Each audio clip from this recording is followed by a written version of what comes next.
يروح أقوتيسا برو لا يمغالي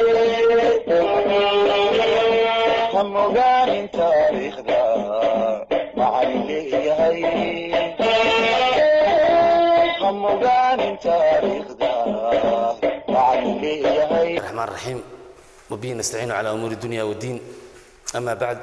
السلام عليكم ورحمة الله وبركاته waxaanu arday wali ku jirnaa chapterka 6 ee kalaasida dugsiga sare form 3ga ee cutubka la yiraahdo beekeeping waa casharkiisii saddexaad noqonayana casharadaynu duubnay kii 6aad waxaanu maanta ka qaadi doonaa hadii Ilaahay naftay noo daayo waxa loo yaqaano peace of swarming waa guurida markay shinnidii meeshii ka haajirayso marka swarm of bee macnaha waa shinni guurista waa colony reerkii oo dhan tusaalahan ima qayb kamida qoyskii shinnida that is inflat kuwaasoo ka duula meesha ka taga marka waxaan ardaygu noo oranayaa tusaalahan oo kale ardayo waxa jira reasons sababaha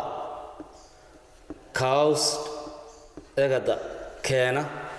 reasons ka keena bee shinnidii swarm inay ka tagto a hive gaangurti ama meeshii ay ku dhaqnayd waxa kamida in adi Kuwait iyadoo aanay ku filnaanin of food cuntadii oo ku filan weyda waa laba lack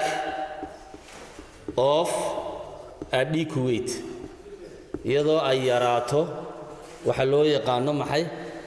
yaraanaya wixii loo yaqaanay ventilation waxa loo yaqaano maxay hawadii saddex qodobka kale waxa weeyaan sick iyadoo bukoota aanan baba infertile dheli weyda waa shinnidii oo bukoota amaba dheli weyda sick waa iyadoo bukoota amaba dheli weyda queen boqoradii oo dheli weyda qodobka saddexaad overcrowding iyagoo isku farabatayaal waa iyagoo isku farabadanaya qodobka kale ee ugu dambeeya muxuu noqonayaa waxa qodobka kamid ah iyadoo meeshii ay imaadaan tusaalahaan oo kale waxaynu naqaano predator bahalo iyo pestis egada dolino qodobka kale waa maxay nas meeshii qoyda damnas waa weyn amaba meeshii oo noqotay bad smell egada maxaa kaloo kamida sun light hot fallaadhiya cadceedda oo ku kululaada iyo rains roobab dhammaan qodobadaasi waa qodobada keenaya in shinnidii meeshii ay ka guurto waa iyadoo aanay ku filnaanin cuntadii waa iyadoo ay hawadii ku filaan weydo waa iyadoo ay xanuunsato amba ay dheli weydo boqoradii waa iyadoo ay meeshii isku farabataan waa iyadoo bahalla meeshii ka dilaacaan predators iyo dolino damnas iyadoo meeshii qoyaan keenta iyo hormoon cadceedda iftiinkeeda oo kululaada iyo roobab rains qodobka kale ee iyaduna muhiimkii wuxuu noqonayaa ardayo waa qodob kale isaguna muhiima qodobka kale muhiimkii waa kanaynu oranayno waxa loo yaqaano tusaalahaan oo kale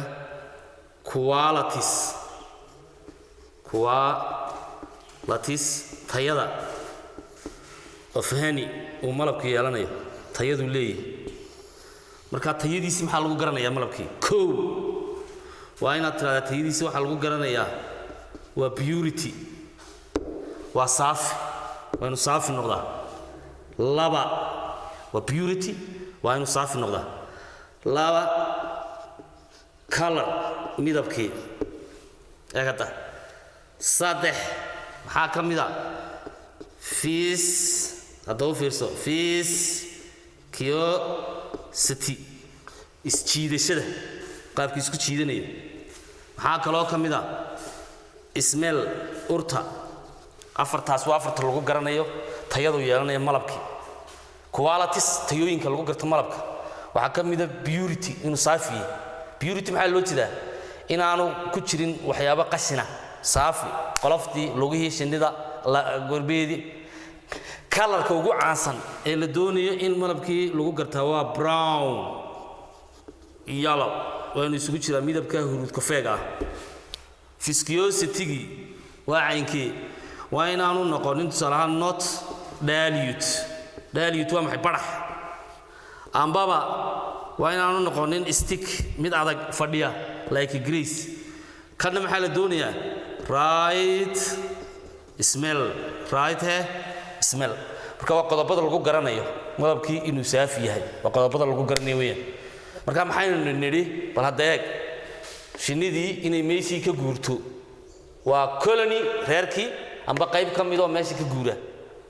causeska keenaya waxaa ka mid ah cuntadii ku filnaan weyda ee kada waxaa kaloo ku filnaan waayaya hawadii boqoradii oo dhali weyda amba xanuunsata iyagoo isku farabata tolino iyo bahalo meeshii ka dilaaca qoyaan meeshii oo siicda cadceedii oo ku kululaata tusaale ahaan halkan u kaale haddaba halkan markaynu nimaadno maxaynu isweydiinaynaa waa inaynu laba shay isweydiinaa shayga koowaad ee aynu isweydiinaynaa wuxuu noqonayaa haddaba u fiirsada shayga koowaad aynu isweydiinna wuxuu noqonayaa time waqtiga of honey malabkii eegada harvesting lahee la jabsanayo amba la guranayo timeka la guranayo marka time laba time baa ugu wanaagsan eegada early morning aroorta hore arooryada hore early morning okay early morning arooryada hore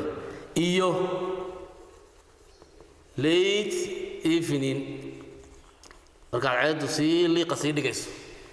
waayo haddii lagu idhaahdo sababta sheeg baa lagu reasonka aad labadaa ku gurayso maxaa reasonku waxa weeyaan because maxaa yeelay bees shinnidii haddaba reasonka shinnidii waxa ay tahay bees shinnidii are less eegada less active ma firfircoona waa caajis waa less active weeyaan less active-ka maxaa keenaya waa labada xilli ay degantii aanay kacsanayn in carada badan lahayn weeyaan maxaa imanaya markaasi waa inaan labadan eray kala naqaanaa malab iyo goosasho wakaa labadaa eray harvesting markaa malabkii waxaad odhanaysaa waa sweet haddaba u fiirso eegada substance waa walax macaan waa sweet substance waa walax macaan weeyaan walaxdaa macaani eegada which taasoo make ay samayso foraging bees shinnida qaraabta harvestingku laakiinse waa final operation waa hawsha ugu dambaysa weeyaan waa final operations waa hawsha ugu dambaysa ee laga qabto marka la samaynayo maxay honey products hawsha ugu dambaysa la sameeyo weeyaan marka maxaa imanaya waxaa imanaya tusaale ahaan oo kale waxaynu naqaano uses of honey isticmaalka malabkii it uses waxaa loo adeegsadaa as a energy food cunto tamar leh waa maxay food ardayo yaa ii sheegaya food very good food waxay noqonaysaa waa fuel energy waa tamar shidaal weeyaan qodobka labaad it uses waxa loo adeegsan karaa as a medicinal dawo ayaa loo adeegsan karaa qodobka saddexaad waa maxay it uses waxa loo adeegsan karaa ardayo waxa loo adeegsan karaa waa inaad tiraahdo waxa loo adeegsan karaa as a traditional remedy waa maxay daawo dhaqameed oo kale daawo dhaqameed qodobka afraad ee loo adeegsanaya waa maxay it uses waxa loo adeegsan karayaa hadda maxay waa inaad tiraahdaa waxa loo adeegsan karayaa waxa loo yaqaano syrups sidii sharoobadii oo kale dawo sharoob ahaan oo kale loo adeegsanaya maxaa kaloo ka mid ah iyaguna waxaa ka mid ah waxaynu naqaano useska isticmaalka wax xabagtii marka useska waxaa ka mid ah iyadana loo adeegsanaya xabagta xanjada ka soo hadha in loo adeegsanayo tusaale ahaan oo kale candle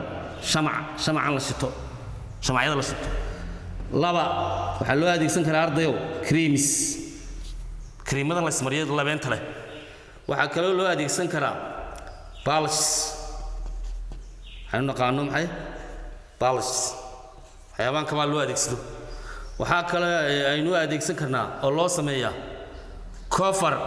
in lagu xidho maxay dantis waxaa adeegsaday kuwa ilkaha ka shaqeeya dhakhaatiirta ilkaha dantis maxaa kaloo adeegsanayaa waxaa loo adeegsanayaa cover capsule dawadan capsule shaata haarkay ka samaysantay ayaa iyadana loo marinaya dhammaan qodobadaas oo dhani waa qodobada ugu muhiimsan in la sameeyo malabkii oo kale halkan hadaba halkan waxa idinku yaala ardayo waxa weeyaan odanaysa macallin waxa noogu yaala oo kugu yaala ardayo farsamaynta amba kala shaandhaynta malabka sida loo kala farsamaynayo loo kala reebiyo waa processing waa marka shayga la doonayo to separate in hand gacanta lagu kala saaro or using by methods kale dariiqooyin marka waxa jira saddex dariiqo oo malabkii loo kala shaandheeyo loo kala reebo dariiqada koowaad waxa weeyaan hadda aad ugu fiirso halka waa heat method dariiqada kululaynta in la kululeeyo awlalkii marka qofku muxuu soo qaadanayaa heat hadda aad ugu fiirso kulayliye muxuu sameynayaa halkaan wuxuu soo qaadayaa dhadhaar Soomaali waa istaan waxa lagu qotomiyo halkaan wuxuu soo qaadanayaa hadda u fiirsada sufurad yar oo ka samaysan glass container container waa weel weeyaan halkan maxaa ku jira biyo waa water doo fiirso waa waterkii halkanna maxaa ku jira honey combs waa awlalkii ayaa ku jiraya honey combkaasi waa maxay markaa waa kii la doonayay in dheecaankii uu ka sii baxo isagana marka qodobadaas oo kale la adeegsanaya dariiqadan waa maxay dariiqadan waxa dil wada dariiqadan sawirkan waa maxay mika waxa weeyaan waa heat method waa dariiqada dhalaalinta eega doo fiirso laakiin tan waa maxay straining waa miirid in la kala miiro straining halka imka waxa kugu yaala mao sling eega da maxay close waa mara suufa halkanna waxa saaran waa honey comb waa awlalkii honey combs halkanna waa maxay straining honey malabkii miirmay straining honey malabkii miirmay ayaa saaran marka saddexda dariiqo ugu muhiimsan dariiqada koowaad waxa la yiraahdaa waxa loo yaqaano kala shaandhaynta halkanna waxa inoogu qoran sidii u guurayso shinidii meeshii ugu tagayso halkanna waxa idinku yaala tayadii malabka oo laha halkanna waxa inoogu yaala waqtiga la jabsada malabka salaada hore iyo gelinka dambe sababta loo jabsanayana waxay tahay shinidii ayaa less active ma firfircoona halkan waxa inoogu yaala ereyga malab iyo ereyga goosasho aad garata marka waa maxay in ardaygi mar walba qodobada uu maskaxda ku hayo marka labada qodob ee ku soo gabagabeynayna waxay tahay maanta waxa halka inoogu soo gabagaboobay chapterkii 6 ee ka hadlayay dhaqashada shinida mid walba waxaan ka duubnay 13 waa casharkii saddexaad ee ugu dambeeyay waxaanu noqonayaa tirada casharee foontriga maadada biology-ga loo duubay waa 6 casharkaas ku 6 noqonaya waxaynu wiiga dambe tusaale ahaan duubi doonaa qaybtii idin harsanayd ee loo yaqaanay reproductive systemka habdhiska taranka ee aadamaha ayaynu wiiga soo socda hadii ilaahay nafteena daayo bilaaw doona casharkuna wuxuu idinka imanayay dugsiga sare 26 Juun macalinka idin soo gudbinayna waa macallin Saciid Ismaaciil Ibraahim salaamu calaykum Ramadaan Kariim